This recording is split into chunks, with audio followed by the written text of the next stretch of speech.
Gaston likes things big and large, just like his favorite thing in the world, himself. So it makes sense that the cinnamon roll sold at Gaston's Tavern in Walt Disney World is a behemoth of a cinnamon roll. It's absolutely massive. Well, I am happy to share that I have a recipe to make this massive cinnamon roll yourself at home. It's absolutely delicious, and you absolutely could just make these into normal-sized cinnamon rolls. But that's not what we're here to do today. Let's jump right in and let me show you how to make Gaston's cinnamon roll. And don't worry, you don't even need 5 dozen eggs to make it. In a large mixing bowl, add 2 cups of warm whole milk and half a cup of melted butter. Just give me a sec to warm this mix up and melt the butter. Also add half a cup of sugar. You'll want to get this mix heated to 100 to 110 degrees Fahrenheit. When it's at the right temp, add in 1 tablespoon of active dry yeast, or 1 2¼ teaspoon packet would be fine. Give this a mix and let this proof about 10 minutes. You'll know the yeast is active and good to go when you see a nice blossom of bubbles appear on the surface. Once it's proofed, add in 4 cups or 500 grams of all-purpose flour. Stir together with the wet mix until just combined. Cover the bowl with plastic wrap and let rest for about 1 hour until it has doubled in size. Don't forget to have some fun with race cars while that dough is resting.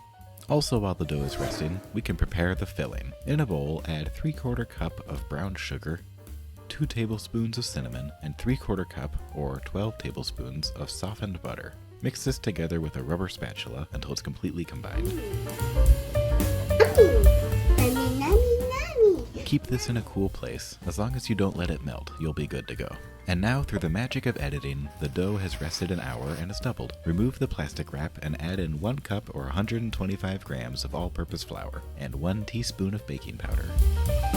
Mix this together with a spoon until most of the dry is combined. Then lightly flour your surface and lay down the dough to knead. Yummy, yummy.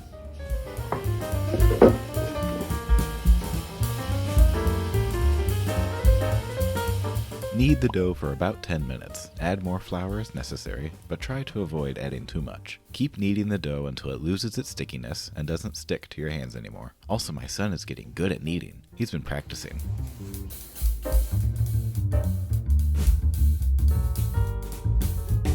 Good kneading, Mason. Ready? Where'd your hands go? Oh, there they are. Here, let's flip it. Ready? Happy. Flip.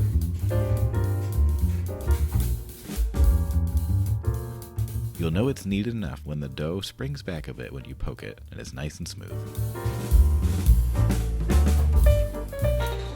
Once the dough is ready, grab a rolling pin and roll out the dough to about 1/2 inch thick. Go back and forth and try to make it as even sized as you can to be a rectangle. Square off and shape the sides and corners and keep rolling and shaping until it's a full 1/2 inch thick rectangle.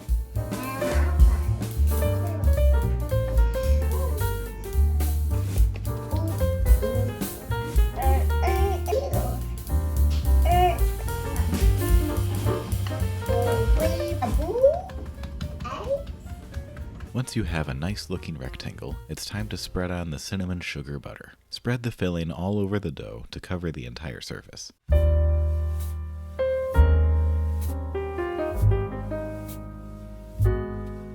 Then gently roll the dough starting from the shorter side and roll over the longer length of the rectangle. This might stick a little bit to the counter, but just roll slow and controlled and it'll be alright. To have ready on the side, butter up a bread loaf pan, or 2 if you have them. I only have 1, so the remainder of the dough will be normal sized rolls put into a cake pan. In total, this recipe will make 4 large Gaston sized cinnamon rolls. To cut the cinnamon rolls, one trick to getting a clean cut is to use dental floss. Slide the dental floss underneath the dough roll and pull the 2 ends of the floss towards each other to make a slice. Cut this log in half and then cut one of those halves in half. Take a moment to admire the pretty swirls of cinnamon from this clean cut.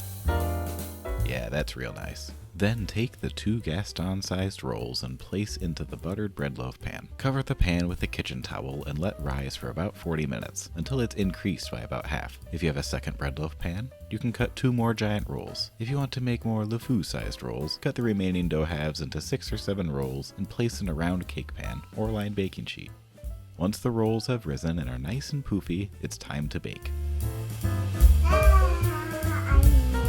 Bake in an oven that's been preheated to 350 degrees Fahrenheit for about 30 minutes. until the rolls are golden brown. These should get nice and tall after their rest in the heat, large enough to get Gaston's stamp of approval. Now these rolls will need icing on top. To whip up an icing, I usually use 1 cup of powdered sugar, 1 tablespoon of melted butter, 2 tablespoons of milk, 1 teaspoon of vanilla. Whisk all these together to combine. This icing I made ended up a bit thinner than I would have wanted. Normally you'd probably want this icing to be a bit thicker, like it is at Walt Disney World. It's still great either way, just would have been better thicker, I think. Now to prepare the Gaston cinnamon roll, simply remove one of the rolls from the pan. Appreciate how great it looks with the swirls and its large pillowiness. This is honestly one of the best cinnamon rolls I've ever made. I was super pumped about these. Then pour on the icing.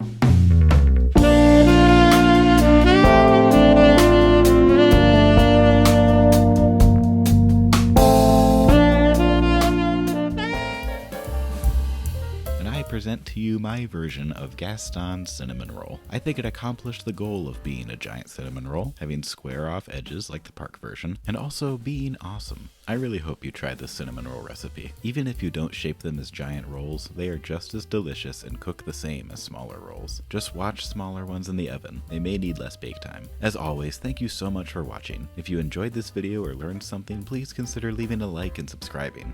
See you next time.